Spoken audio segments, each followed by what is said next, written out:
Abuse doesn't always announce itself with bruises or broken promises. Sometimes it hides behind apologies, good days, and moments that make you doubt your own instincts. Hi everyone, my name is Anisha Nassali. Today we're going to carefully untangle one of the hardest, most confusing questions many people silently live with. Am I in an abusive relationship? It's not always obvious. Abuse isn't always physical. Often it slips in quietly, through control disguised as concern, criticisms masked as advice, or love laced with fear. And because it doesn't fit into the dramatic stories we see in movies, many stay unsure, quietly enduring, hoping that things will get better. But naming the truth, seeing it clearly, is often the first and hardest step towards healing. Chapter 1. Understanding the spectrum of abuse. When most people hear the word abuse, their mind instantly goes to bruises, broken bones, or violent outbursts. But the truth is, abuse wears many faces, and some of the most dangerous forms leave no visible marks at all.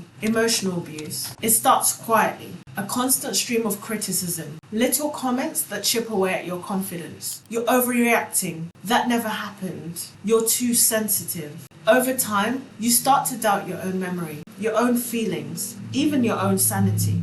They belittle your accomplishments, twist your words, and make you feel like you're falling short. And slowly, your self-esteem erodes. Anxiety grows. You start feeling small, unsure, even depressed, as if you're no longer good enough for anyone, not even yourself. Verbal abuse. Sometimes the harm comes louder. Raised voices, shouting matches that leave you trembling, insults thrown like daggers, sarcasm meant to wound, threats whispered or screamed. They mock you, sometimes in private, sometimes in front of others, and you find yourself constantly walking on eggshells, bracing for the next explosion. Psychological and mental abuse. Then there are mind games, manipulation that twists your reality, control that slowly isolates you from your friends, your family, and your support system. Excessive jealousy framed as love, constant monitoring of where you are, who you're with, what you're thinking, even threats towards pets, children, anything precious to you, used to keep you compliant.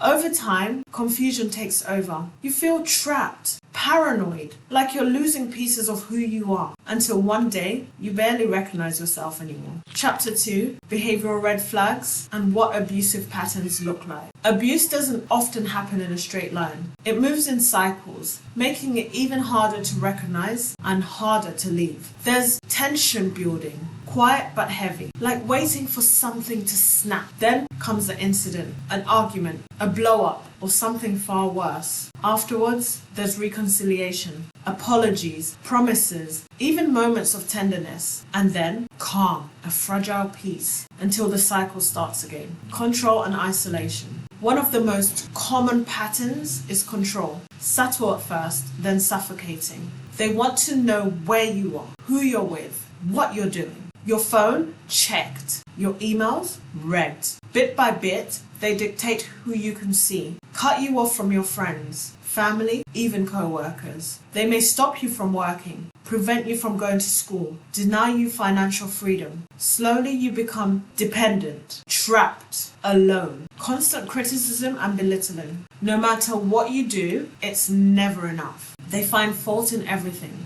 Your appearance, your intelligence, your choices. Jokes at your expense become routine, but they're not funny. When you express hurt, you're told you're too sensitive. Over time, you start blaming yourself, second-guessing every word, afraid to speak your mind, gaslighting and questioning your reality. This is one of the most insidious forms of abuse. They deny things that you clearly remember, twist your words, rewrite events. You're imagining things that never happened. You always make things up. You start questioning your own memory, your sanity, your grip on reality itself. And with that comes confusion and overwhelming anxiety, depression, a deep mistrust of your own perceptions, extreme jealousy and possessiveness. At first it might sound like love. I just care about you so much. But soon, that becomes control. They accuse you of cheating, rage if you talk to anyone else, react explosive to anything they see as a threat.